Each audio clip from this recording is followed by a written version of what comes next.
अस्सलाम वालेकुम नाज़रीन, आपने देखा होगा कि सोशल मीडिया पर यह खबर गर्दिश कर रही है कि lieutenant general retired Faiz Hamid की जल्द गिरफ्तारी का इम्कान है। ये भी किसी जगह लिखा गया है कि उनको हाउस अरेस्ट कर लिया गया है। आज इसी हवाले से आपको तफसीलात और हक़ाइक़ से आगाह करेंगे और आपको बताएंगे कि किन इल्ज़ामात की बुनियाद पर यह कहा जा रहा है कि जनरल रिटायर्ड फैज़ हमीद की गिरफ्तारी होने जा रही है। नाज़रीन, ये दावा एक यूट्यूबर की जानिब से किया गया है। सहाफ़ी असद अली तूर ने अपने वीलॉग के अंदर ये दावा किया है कि लेफ्टिनेंट जनरल फैज़ हमीद की जल्द गिरफ्तारी का इम्कान है।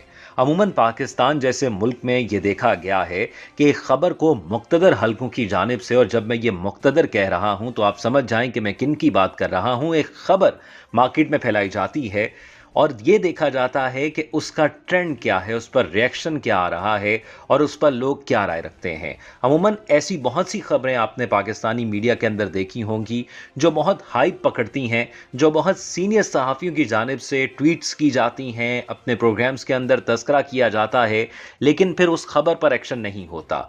होता कुछ ऐसा है कि जो मुक़्तदर ज़राए उन सहाफ़ियों के साथ जुड़े होते हैं वो वही खबर फराहम करते हैं, वही वो खबर फराहम करते हैं और ये चेक करना चाहते हैं कि इस वक्त मुल्क के अंदर ट्रेंड क्या चल रहा है। इसी तरह की कुछ खबरें आपने देखी होंगी कि चेयरमैन तहरीक इंसाफ और साबिक वजीर आजम पाकिस्तान इमरान खान को गिरफ्तारी की खबरें भी चलाई गई थीं। वो भी यही था कि देखा जा रहा था कि ट्रेंड क्या चल रहा है, कि अगर चेयरमैन तहरीक इंसाफ इमरान खान की गिरफ्तारी को अमल में लाया जाता है तो आवाम क्या रिएक्शन करेगी, और फौरन रिएक्शन हुआ। लोग जमान पाक पहुंच गए और ये रिएक्शन देखकर फिर ये फैसला मुलतवी कर दिया गया। इसी तरह माजी का एक किस्सा भी मुझे याद आ रहा है, जब हमारे एक बड़े सीनियर जर्नलिस्ट जिन्होंने ये जिक्र किया कि वो पिंडी के अंदर बैठे हुए थे मुक़्तदर हलकों के साथ और वहां पर एक बात की गई, एक खबर उनके सामने रखी गई जिस पर उन्होंने उनसे पूछा कि आपकी मर्जी है तो मैं ये ब्रेक कर दूं, और उन्होंने कहा बिल्कुल, आपको बताई ही इसीलिए गई है कि आप ये खबर ब्रेक कर दें। उन्होंने अपने उस प्रोग्राम के अंदर, जो कि पाकिस्तान के टॉप 5 चैनल्स के अंदर आता है, वो खबर ब्रेक कर दी और उस पर गुफ्तगू हुई, तज्जिया दिया, लेकिन वो खबर बाउंस बैक कर गई। जब वो खबर बाउंस बैक हुई तो उन्होंने अपने उन्हीं मुक़्तदर हलकों को दोबारा राब्ता किया और कहा कि ये खबर तो आपकी जानिब से दी गई थी, ये कैसे बाउंस बैक हो गई। उन्होंने कहा कि हम सिर्फ लोगों का रद्द अमल जानना चाह रहे थे कि अगर ऐसा हो जाए तो फिर लोग क्या रद्द अमल रखते हैं और हमारे बारे में क्या राय कायम होती है। इसी तरह अब lieutenant general retired Faiz Hamid की गिरफ्तारी की खबर भी मार्केट में रखी गई है और यह देखा जा रहा है कि लोग इससे क्या राय रखते हैं। अब बात करते हैं कि जनरल रिटायर्ड फैज़ हमीद पर इल्ज़ामात क्या हैं और उनके मुखालफीन क्या राय रखते हैं। इस हवाले से जनरल रिटायर्ड फैज़ हमीद के मुखालफीन या पाकिस्तान तहरीक इंसाफ के मुखालफीन, या आप इस तरह कह लें कि पाकिस्तान डेमोक्रेटिक मूवमेंट पीडीएम, जिसमें तमाम सियासी जमातें मौजूद हैं जो कि इस वक्त वफाक में हुकूमत कर रही हैं, उनके हामियों का यह मानना है कि मुल्क की सियासी और मुआशी तबाही और अमन व अमान के बहरान में lieutenant general retired Faiz Hamid का बहुत अहम किरदार रहा है। उनका यह मानना है कि 2018 के इलेक्शन में धांधली, जिस तरह मुल्क में सब उलट पुलट किया गया, इस सब में फैज़ हमीद साबिक आर्मी चीफ जनरल बाजवा के अहकामात बजा ला रहे थे। आखिरी 2 से 3 साल में उन्होंने अगला आर्मी चीफ बनने की ख्वाहिशात की तकमील के लिए अपने रोल से काफ़ी बाहर तक काम किया। उनको उस वक्त के वजीर आजम इमरान खान की पुष्पनाही भी हासिल थी। साफ़ी असद तूर ने अपने यूट्यूब चैनल पर वीलॉग में ये इंकशाफ किया कि इमरान खान के करीबी साबिक अस्करी officer lieutenant general retired Faiz Hameed जल्द गिरफ्तार होने वाले हैं। उन पर करप्शन, मुल्क में दहशतगर्दी, मुल्की सियासत में मुदाखलत के संगीन इल्ज़ामात हैं। इसके अलावा उन पर इल्ज़ाम है कि उन्होंने फ़ौज में भी बगावत करवाने की कोशिश की। इस बारे में कुछ वाज़े तौर पर कहा नहीं जा सकता कि उनका बाकायदा कोर्ट मार्शल होगा या उनको किसी सिविलियन अथॉरिटी के जरिए गिरफ्तार किया जाएगा, ताहम उनका गिरफ्तार होना करीब है। इम्कान है कि किसी भी वक्त lieutenant general retired Faiz Hamid को गिरफ्तार कर लिया जाएगा। वो साबिक डीजी ISI थे, कोर कमांडर पेशावर और कोर कमांडर बहावलपुर भी रह चुके हैं। मुल्क की सियासी और माशी तबाही और अमन व अमान के बहरान में lieutenant general retired Faiz Hamid का बहुत अहम किरदार रहा है। ये वो बयानिया है जो पाकिस्तान डेमोक्रेटिक मूवमेंट PDM के हामियों की तरफ से पेश किया जा रहा है। उनकी जानिब से ये इल्ज़ामात भी लगाए जा रहे हैं कि फैज़ हमीद ये सब कुछ अकेले नहीं कर रहे थे। ऐसा मुमकिन नहीं कि एक लेफ्टिनेंट जनरल पाकिस्तान फ़ौज में अपनी 1.5 इंच की मस्जिद बनाकर, अपनी पॉलिसी बनाकर उसको चलाए। वाज़े तौर पर उन्होंने उस वक्त के आर्मी चीफ जनरल कमर बाजवा के बाजवा डॉक्ट्राइन का इस्तेमाल किया। ولاگ میں اسد کا مزید کہنا تھا کہ میری رائے میں صرف لیفٹیننٹ جنرل ریٹائرڈ فیض حمید کے خلاف ہی نہیں بلکہ جنرل ریٹائرڈ قمر جاوید باجوہ کے خلاف بھی کارروائی ہونی چاہیے۔ یہ جو پاکستان مسلم لیگ جنرل باجوہ کا نام نہیں لے رہی، یہ بہت شرمناک بات ہے۔ جب وہ حاضر سروس تھے تو میاں نواز شریف کی جانب سے ان کا نام لیا گیا، لیکن اب جب عمران خان کو نکال دیا گیا تو آپ ان کا نام نہیں لے رہے، تو ایسا لگتا ہے کہ عمران خان ٹھیک کہہ رہے تھے کہ ان کو جنرل باجوہ نے سازش کر کے نکالا، کیونکہ اگر عمران خان کو نکالنے اور مسلم لیگ نون اور ان کی اتحادی حکومت کو لانے میں ان کا کردار نہ ہوتا تو کیوں مریم نواز جلسوں میں ان کا نام لیتی؟ اگر آپ بغیر ڈیل کے آئے ہیں اور اپنے ووٹ کی طاقت پر اقتدار میں آئے ہیں تو جنرل ریٹائرڈ قمر جاوید باجوہ کا نام لیں۔ انہوں نے آپ لوگوں کے ساتھ کیا کچھ نہیں کیا جس کا ذکر آپ پہلے جلسوں کے اندر ان کا نام لے کر کرتے رہے ہیں۔ لیفٹیننٹ جنرل ریٹائرڈ فیض حمید کے خلاف چارج شیٹ بڑی خوفناک قسم کی صحافیوں کی جانب سے سامنے لائی جا رہی ہے۔ مختلف صحافی اپنے اخباری کالم میں اور اپنے ولاگز کے اندر یہ چارج شیٹ پیش کر رہے ہیں۔ اس پر تحقیقات تو ضرور ہونی چاہیے، اور اگر اس میں سچائی نہیں ہے تو پھر ان کے خلاف بھرپور کارروائی ہونی چاہیے جو یہ پروپیگنڈا کر رہے ہیں۔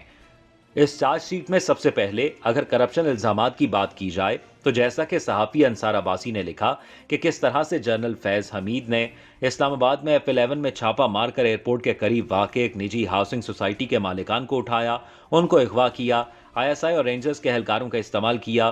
اس وقت فیض حمید DGC میجر جنرل تھے، مالکان کو اغوا کروایا اور ان کی اس جائیداد ہاؤسنگ سوسائٹی کو مبینہ طور پر اپنے بھائی نجف حمید اور ایک معصومہ نامی خاتون کے نام پر ٹرانسفر کروانے کی کوشش کی۔ جب 3-4 دن کے ٹارچر کے بعد وہ نہ مانے تو ان پر دہشت گردی کی FIR درج کروا دی اور یہ تمام کارروائی اسلام آباد میں ہوئی۔ اس وقت چودھری نثار وزیر داخلہ تھے، نہ وہ کچھ کر سکے نہ ہی یہاں کچھ ہو سکا۔ ان پر مقدمہ درج ہوا، کارروائی ہوئی، لیکن وہ تمام عدالتوں سے بری ہو گئے اور اب سپریم کورٹ کے دروازے پر کھڑے ہیں، لیکن سپریم کورٹ کی جانب سے اب تک ان کی اپیل کی سماعت نہیں کی گئی۔ لیکن اس کی وجہ معزز چیف جسٹس عمر عطا بندیال ہی بتا سکتے ہیں کہ جس کیس میں فیض حمید براہ راست ملوث ہیں اس اپیل کو ابھی تک سماعت کے لیے کیوں نہیں مقرر کر رہے۔ اس کے علاوہ جنرل فیض حمید پر ایک الزام یہ بھی لگایا جا رہا ہے کہ وہ اسلام آباد میں منی ایکسچینج ڈیلرز کو اغوا کرواتے تھے اور ان سے تاوان وصول کرتے تھے۔ انہوں نے ایک نیٹ ورک سندھ میں بھی بنا رکھا تھا جو مختلف سیاستدانوں کے فرنٹ مین یا بیوروکریٹس کو اٹھانے کا کام کرتا تھا۔ وہ اشخاص غائب ہوتے تھے اور جب 1 یا 1.5 ہفتے کے بعد واپس آتے تھے تو مکمل خاموشی اختیار کر لیتے تھے۔ ان میں سے آج تک کسی نے بھی کوئی بیان نہیں دیا کہ انہیں کون اور کہاں لے کر گیا تھا۔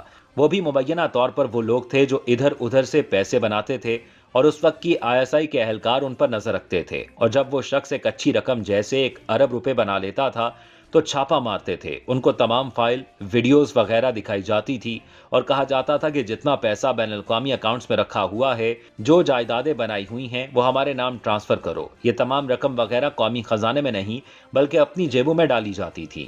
یہ الزام لگایا جا رہا ہے کہ انہوں نے بڑے منظم طریقے سے یہ تمام تر کام کیا۔ اسی طرح بحریہ ٹاؤن کراچی کے بارے میں بھی بتایا گیا کہ وہاں بھی ان کا ایک نیٹ ورک کام کر رہا تھا جو شاید اب بھی وہاں پر موجود ہے۔ وہاں جو اشخاص بہت زیادہ پلاٹس خرید رہے ہوتے تھے ان پر نظر رکھی جاتی تھی۔ ملک ریاض بھی انہی کا تشکیل کرتا ہے اور کچھ اور بھی پراپرٹی ڈیلرز اس میں ملوث تھے۔ وہ بتاتے تھے کہ فلاں شخص کے یہاں اتنے پلاٹس ہیں۔ جب ان کے اثاثے چیک کیے جاتے اور ان کے آمدن کے ذرائع کا پتہ لگا لیا جاتا کہ بلیک منی کما رہا ہے یا وائٹ، جب کسی رات کوئی جا رہا ہوتا تو اس کو اٹھا لیا جاتا، ISI کے کسی سیف ہاؤس میں لے جایا جاتا، ان کے ساتھ مار پیٹ تشدد کیا جاتا، پوچھا جاتا کہ تم نے کہاں سے بنایا، فائلیں کہاں سے آئیں، پھر سب کچھ اس سے نکلوا کر اپنی جیبوں میں ڈال کر بھگا دیا جاتا۔ جب اس شخص کے پاس تھا ہی کالا دھن تو وہ باہر جا کر کسی کو کیا کہتا؟ مجھے ISI والے یا رینجرز والے اٹھا کر لے گئے تھے، یہ کیسے بتاتا؟ اصولی طور پر یہ کالا دھن قومی خزانے میں جانا چاہیے تھا، لیکن ایسا نہیں تھا، یہ سب ان کی جیبوں میں جا رہا تھا۔ خیبر پختونخوا میں تاجر حضرات اغوا ہوتے تھے، کہنے کو تو پاکستان تحریک طالبان کے لوگ ان کو اٹھا کر لے جاتے تھے۔ ان میں کچھ علماء پشاور میں، کچھ ISI کے اہلکار تھے جو ان تاجران کے اہل خانہ کو رابطہ کرتے تھے کہ ہم TTP سے مذاکرات کر کے آپ کا بندہ واپس لا کر دیتے ہیں۔ بالفرض اگر TTP 10 کروڑ تاوان مانگ رہی تھی تو یہ لوگ اس کو 6 کروڑ کروا دیتے تھے۔ ایک بڑے مشہور اہلکار جو اس وقت کے ISI کے افسر تھے، جو آج بھی اسلام آباد کے بڑے ہوٹلوں میں اینکرز اور ماڈلز کے ساتھ بیٹھے نظر آتے ہیں، وہ بھی ان ڈیلز میں شامل ہوتے تھے۔ ڈیل میں تاجروں کی فیملی سے 6 کروڑ لیا جاتا تھا اور TTP کو 4 کروڑ دیا جاتا تھا، باقی 2 کروڑ اپنی جیب میں، اور وہ شخص واپس اپنے گھر پہنچ جاتا تھا۔ یہی وجہ ہے کہ فیض حمید کی TTP سے اچھی الیگ سلیگ تھی۔ जो ही general Asim Munir army chief बने, टीटीपी ने सीज फायर खत्म कर दिया, साथ ही मुज़ाकरात भी खत्म हो गए। कहा जाता है कि मुबैना तौर पर फैज हमीद टीटीपी में बड़ी काबिल एहतराम शख्सियत थे, क्योंकि उनकी वजह से बहुत पैसा इधर उधर हुआ, एक दूसरे को बहुत फायदा पहुंचाया गया। उन्होंने चकवाल में अपने गांव में मलिक रियाज और आरिफ हमीद से अपना फार्म हाउस बनवाया, उस पर बेशबहा पैसा लगा। मुबैना तौर पर वहां सैकड़ों हजारों एकड़ जमीनें खरीदी गईं। ये भी कहा गया कि ये जमीनें खरीदी नहीं गई, बल्कि लोगों को उठाकर अपने नाम ट्रांसफर करवाई गईं। ये सब कुछ उनके खिलाफ इल्जामात में शामिल है। वो बहुत अरबूपति हैं और इसकी तहकीकात होनी चाहिए। एक और इल्जाम सिक्योरिटी मामलात के हवाले से है कि पाकिस्तान में हालिया दहशतगर्दी के मुहर्रिकात में से सबसे बड़े मुहर्रिक साबिक DGISI lieutenant general retired Faiz Hamid थे, जिनकी कोर कमांडर पेशावर की हैसियत से यह पॉलिसी थी कि टीटीपी से मुज़ाकरात करने हैं। इमरान खान भी कहते थे कि टीटीपी को वापस लाकर वहीं पर सेटल करेंगे। ये तमाम फैज हमीद की पॉलिसी के तहत था। चूंकि फैज हमीद के टीटीपी से पुराने ताल्लुकात थे, तो वो इसी बुनियाद पर टीटीपी को साथ लेकर चल रहे थे और उनको औजार के तौर पर इस्तेमाल कर रहे थे। वो आर्मी चीफ न बन सके और जनरल आसिम मुनीर जो ही आर्मी चीफ बने, टीटीपी ने सीज फायर खत्म कर दिया और पाकिस्तान में एक बार फिर हमलों का आगाज कर दिया गया। एक और इल्जाम यह है कि फैज हमीद की सियासत में मुदाखलत रही है। जब यह फैसला हुआ कि फौज सियासत में मुदाखलत नहीं करेगी, नाम नेहात गैर सियासी होगी, तब भी फैज हमीद की जानिब से बार बार इस मौक़िफ़ की खिलाफ वर्जी की गई। जब उन्हें ISI से हटाकर कोर कमांडर की हैसियत से पेशावर भेजा गया, तो वहां भी उन्होंने PTI की हिमायत जारी रखी। जब एहलकारों को वापस भेजा गया या उनकी पोस्टिंग कहीं और हुई, तो फैज हमीद बदस्तूर उनसे वही काम लेते रहे।